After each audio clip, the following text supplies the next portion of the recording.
नमस्कार बच्चों। जैसा कि आप जानते हो हमारा सब्जेक्ट है डिज़ास्टर मैनेजमेंट एमए का।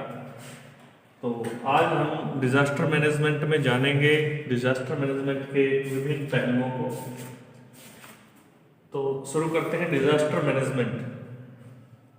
बच्चों 2019 में आपको याद हो एक वाक़या, सूरत के अंदर एक कोचिंग सेंटर में आग लग गई थी और 20 बच्चे उसमें जलकर राख हो गए थे।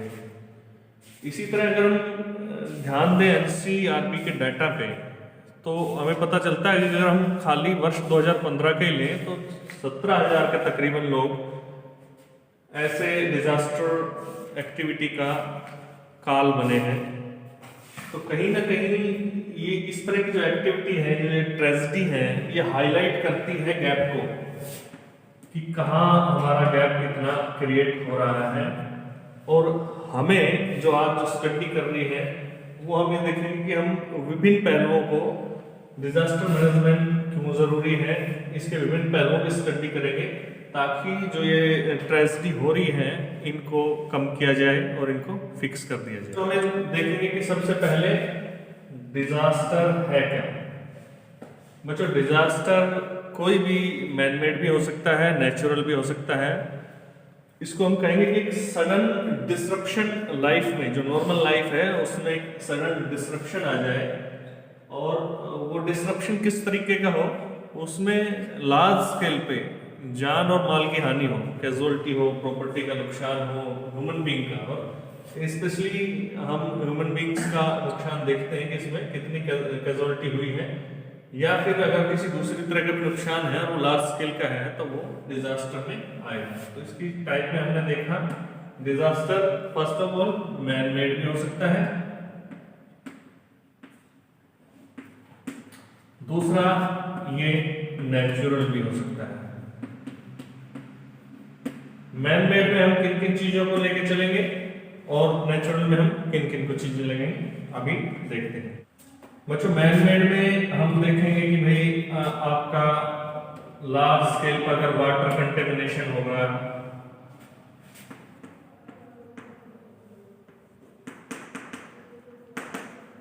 पानी का बड़े स्तर पे प्रदूषित हो जाना, बड़े स्तर पे आग लग जाना, कोई बड़ी बिल्डिंग हमने बनाई है वो तरीके से नहीं बनी, उसका कोलैप्स हो जाना, किसी फ्लाईओवर का गिर जाना, कोई ट्रांसपोर्ट एक्सीडेंट हो जाना, इस तरह के वो जिनमें मैन मेड एक्टिविटी का समावेश होता है वो मैन मेड डिजास्टर कहलाते हैं।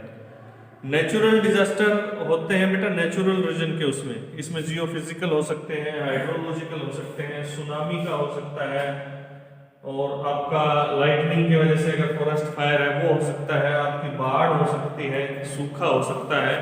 जो भी एनिमल फिनोमेना जो कोज बाय नेचुरल प्रोसेस के द्वारा कोज हो वो नेचुरल डिजास्टर के अंदर आएगा।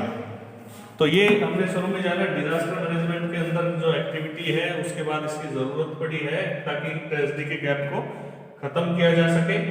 और फिर हमने इसके क्लासिफिकेशन में जाना कि डिजास्टर होते हैं मैन मेड और नेचुरल। मैन मेड में हमने देखा पानी का प्रदूषित हो जाना है, आग लग जाना है, बिल्डिंग का कोलैप्स हो जाना है, किसी फ्लाईओवर का गिर जाना है, या कोई ट्रांसपोर्ट फेलियर हो जाना है, कोई एक्सीडेंट हो जाना है, इस तरह के मैन मेड में आएंगे। और दूसरा नेचुरल में बेटा आ गया बाढ़ आ गया, आपकी सुनामी आ गई, तूफान आ गया, इससे रिलेटेड जितने भी हैं वो नेचुरल के अंदर आएंगे। आगे हम देखते हैं बेटा कि कॉज ऑफ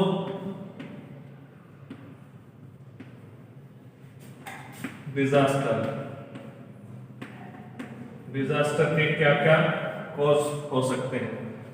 इसमें फर्स्ट वन हम देखते हैं, कोई भी डिजास्टर मेनली कब आता है, जब हम एनवायरमेंट डिग्रेडेशन, वैसे आप नजर डालोगे तो देखोगे ये सारी जो चीजें हैं आपस में इंटरलिंक है। एनवायरमेंट डिग्रेडेशन जब भी हम कोई डेवलपमेंट प्रोसेस करते हैं उसमें एनवायरमेंट का हमने अगर जरूरत से ज्यादा, नेचर का एक रूल होता है कि एक लिमिट तक डैमेज को वो कवर कर लेता है, लेकिन अगर हमारे जो डिग्रेडेशन की पेस अगर बहुत ज़्यादा है तो उसको नेचर कवर नहीं कर पाता, और रिजल्टेंट इफेक्ट क्या निकलते आते हैं, हमें डिजास्टर के रूप में देखने को मिलते हैं। तो एनवायरनमेंट का जितना डिग्रेडेशन करेंगे वो चाहे एयर पोल्यूशन के रूप में है, चाहे फॉरेस्ट को ज़्यादा काटने के रूप में है, या किसी भी तरीके से जो हम करेंगे तो उसके जो सिंपल रिजल्ट दिखेगा वो डिजास्टर के रूप में दिखेगा। इसका दूसरा अगर हम क्वेश्चन देखें तो बेटा इसका दूसरा आएगा हम डेवलपमेंट प्रोसेस। सेकेंड फेज में हम देखेंगे डेवलपमेंट प्रोसेस। हम किसी चीज की डेवलपमेंट करते हैं और उसका जो प्रोसेस है वो अगर ज्यादा फास्ट है, नेचर उसको कवर नहीं कर पा रहा है, तो वो किसके जो उसका जो रिजल्ट आएगा वो सीधा सीधा डिजास्टर के रूप में आएगा। तीसरे में बेटा हम देखेंगे पॉलिटिकल पॉइंट ऑफ व्यू से, ये थोड़ा डिफरेंट वो है। पॉलिटिकल पॉइंट ऑफ व्यू से हम देखेंगे कि जैसे कई देशों में जो पॉलिटिकल टेंशन बहुत ज़्यादा बन जाती है, और कहीं अगर न्यूक्लियर वॉर तक अगर कोई सिचुएशन चली जाए, तो ऐसे में अगर कोई युद्ध होता है तो उसका इम्पैक्ट जो रिजल्ट निकल के आएगा वो एक डिजास्टर के रूप में आएगा। पॉलिटिकल चीजें कई बार नेचुरल डिजास्टर को इंस्टिगेट कर देती हैं। जैसे किसी देशों का युद्ध है और उनके पास मान के चलो कोई बांध है, उन्होंने अपने बांध को तोड़ दिया, पड़ोसी देश के बॉर्डर के पास है, तो जो बांध टूटेगा, जिसका जो पानी जाएगा वो दूसरे जो देश है उसमें बड़े स्तर पे तबाही कर देगा। तो पॉलिटिकल रीजनों की वजह से बहुत सारे बड़े स्तर पे हमें ये जो डिजास्टर है देखने को मिल सकते हैं। आगे हम चलकर देखते हैं बेटा, इसमें हमने रीजन देखा, जिसमें हमने देखा कॉज ऑफ में एनवायरनमेंट डिग्रेडेशन है, फिर डेवलपमेंट का प्रोसेस है, अगर बहुत ज्यादा फास्ट हो गया तो नेचर उसको कवर नहीं कर पाएगा। थर्ड वन में हमने देखा कि पॉलिटिकल रीजन, कि किस तरह से पॉलिटिकल जो रिलेशन है वो डिजास्टर में बदल सकते हैं। चौथा कि जो लार्ज स्केल बड़ी पेस पे इंडस्ट्रियलाइजेशन चल रहा है, जिसमें हम किसी भी मापदंड को नहीं अपना रहे हैं, जो एयर पोल्यूशन में वाटर पोल्यूशन, सोइल पोल्यूशन के रूप में हमारे आए दिनों हमारे उसमें रिजल्ट आ रहे हैं। अब इसका हम देखते हैं आगे चल के कि इम्पैक्ट क्या हो सकता है। अगर डिजास्टर आता है तो इम्पैक्ट क्या हो सकता है, impact of disaster.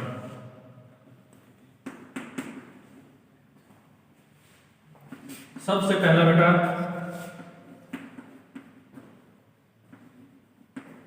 Human life का लॉस,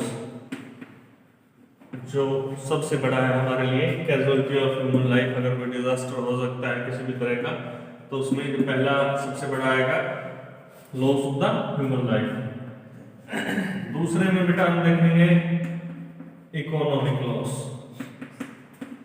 किसी डिजास्टर की वजह से किसी देश में कितना बड़ा इकोनॉमिक लॉस होता है, किसी पर्सनल को कितना बड़ा इकोनॉमिक लॉस होता है, और उससे उभरने में टाइम लग जाता है।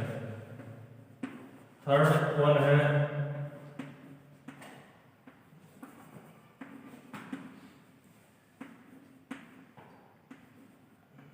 Psychological loss.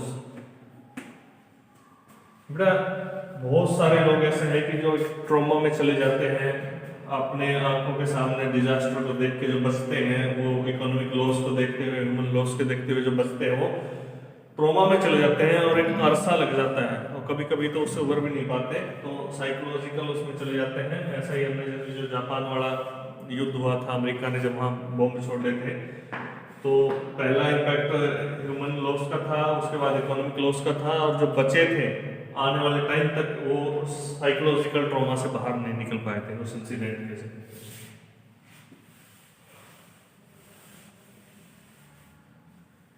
चौथा इसमें अगर हम देखेंगे तो एनवायरनमेंट का लॉस। जब ये इस तरह के डिजास्टर आते हैं, चाहे वो नेचुरल हो या मैन हो, तो एनवायरनमेंट का इकोनॉमिक लॉस के साथ साथ एनवायरनमेंट का बड़े स्तर पे लॉस हो जाता है, और उसको रिकवर करने के लिए बहुत समय लग जाता है। कभी कभी रिकवरी बहुत ज़्यादा टाइम लगती है। अगर नेचुरल प्रोसेस में भी देखें हम, तो जो क्राकाटोआ का ज्वालामुखी उद्भेदन हुआ था, उसमें से जो पार्टिकल्स निकले थे, तो कई वर्षों तक हमारे जो वैज्ञानिकों के लिए सूर्य ग्रहण और चंद्र ग्रहण को मापना भी बड़ा मुश्किल रहा था उसकी डस्ट। अभी हमने देख लिया है एनवायरनमेंट के लॉस के बारे में, जान लिया है चौथे फैक्टर के बारे में। इसमें हमने देखा कि भाई एनवायरनमेंट में बड़े स्तर पे लॉस चला जाता है। अगर कहीं बाढ़ आ जाती है तो वहाँ पानी की अधिकता चली जाती है, जो एनिमल लाइफ है वो प्रभावित होती है। कहीं अगर सूखा पड़ जाता है तो वहाँ पानी की कमी हो जाती है, ठीक है ना, वनस्पति विहीन हो जाता है सारा एरिया। अभी हमने ये देखा। इसके आगे अब हम देखते हैं इंडिया में बड़े स्तर पे जो डिजास्टर आए हैं जिन्होंने बड़ा नुकसान किया है, उनको देखेंगे। डिजास्टर इन बेटा 2001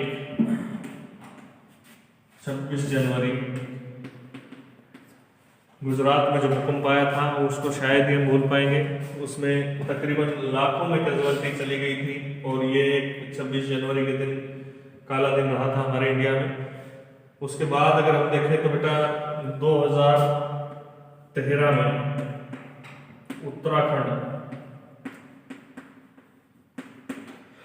उत्तराखंड में जो विध्वंस आया था बाढ़ की वजह से, उसमें बहुत बड़े स्तर पे ह्यूमन लाइफ अस्त व्यस्त हो गई थी। बहुत सारे लोग मर गए थे और बहुत सारे ऐसे भी लोग थे जो साइकोलॉजिकल ट्रॉमा में चले गए थे, क्योंकि वो अंतिम दर्शन भी नहीं कर पाए थे। जो मरे थे उनका पता नहीं वो गंगा में बहकर चले गए थे। बहुत सारे कोई मिला नहीं था। इस तरह से सुनामी, उसके बाद चेन्नई की बाढ़, ये कुछ एक ऐसे डिजास्टर हैं इंडिया में जिन्होंने बड़े लेवल पर प्रभावित किया है। तो आज हमारी स्टडी में हमने जाना है डिजास्टर, और क्यों आज हमें डिजास्टर का पता पड़ा कि हमने देखा कि वे बड़े स्तर पे कैजुअल्टी होती है। एनसीआरबी के डाटा जो है वो वाकई चौंकाने वाले हैं कि इतने हजारों की संख्या में हर वर्ष हमारे जो लोग हैं वो मैन मेड या नेचुरल डिजास्टर से काल का ग्रास बन जाते हैं।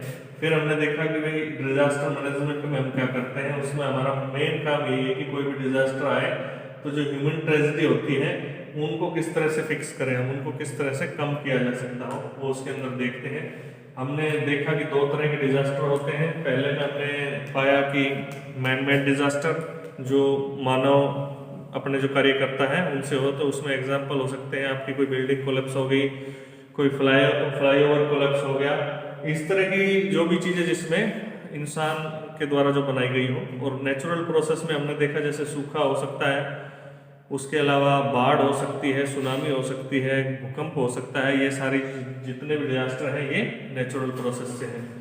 उसके बाद हमने उसका इम्पैक्ट देखा कि उसका इम्पैक्ट क्या हो सकता है, क्या उसके प्रभाव हो सकते हैं। तो पहला हमने जाना कि ह्यूमन लाइफ का लॉस है जो सबसे बड़ा है। उसके बाद इकोनॉमिक लॉस है। थर्ड वन में हमने देखा कि साइकोलॉजिकल ट्रॉमा में चले जाते हैं बहुत सारे लोग, उबर तक नहीं पाते, जो बच गए हैं वो उबर नहीं पाते पूरी जिंदगी। एनवायरनमेंट का लॉस है, कहीं पानी की अधिकता हो जाती है, कहीं पानी खत्म हो जाता है, कुछ ऐसा रीजन आ जाता है जो वनस्पति विहीन हो जाता है, ठीक है, इस तरह का हमने देखा। और कुछ एक ऐसा रीजन हो जाता है जो बिल्कुल प्रदूषित हो जाता है सारी चीज़ें। इंडस्ट्रियलाइजेशन का जैसे इम्पैक्ट देखें तो एयर पोल्यूशन भी हो जाता है, जल पोल्यूशन भी हो जाता है, सॉइल पोल्यूशन भी हो जाता है। उसके बाद हमने इंडिया में देखा कि बड़े स्तर पे कौन कौन से डिजास्टर हैं जिन्होंने प्रभावित किया है। तो हमने 26 जनवरी 2001 का भूकंप बताया। उसके बाद उत्तराखंड में जो तांडव रचा था बाढ़ में वो हमने बताया। इंडिया में जो सुनामी की वजह से लाखों लोग मरे थे वो हमने बताए, और चेन्नई की बाढ़ को हमने बताया। ऐसे हर साल छोटे लेवल पे भी आते रहते हैं, जैसे बिहार में बाढ़ का और अपने जो ब्रह्मपुत्र नदी है उसकी बाढ़ का आम है। ऐसे अब अगर हम वेस्टर्न इंडिया में देखेंगे तो राजस्थान और वेस्टर्न हरियाणा का जो पार्ट है वो लगभग कई उस सूखे से प्रभावित होता रहता है। और शिवालिक में हम देखें तो आए दिनों क्या है, लैंडस्लाइड की वजह से घटनाएं, डिजास्टर्स घटनाएं होती रहती हैं। तो आज के लिए इतना ही। बाकी इसके जो आगे का जानेंगे हम अपने अगले लेक्चर में।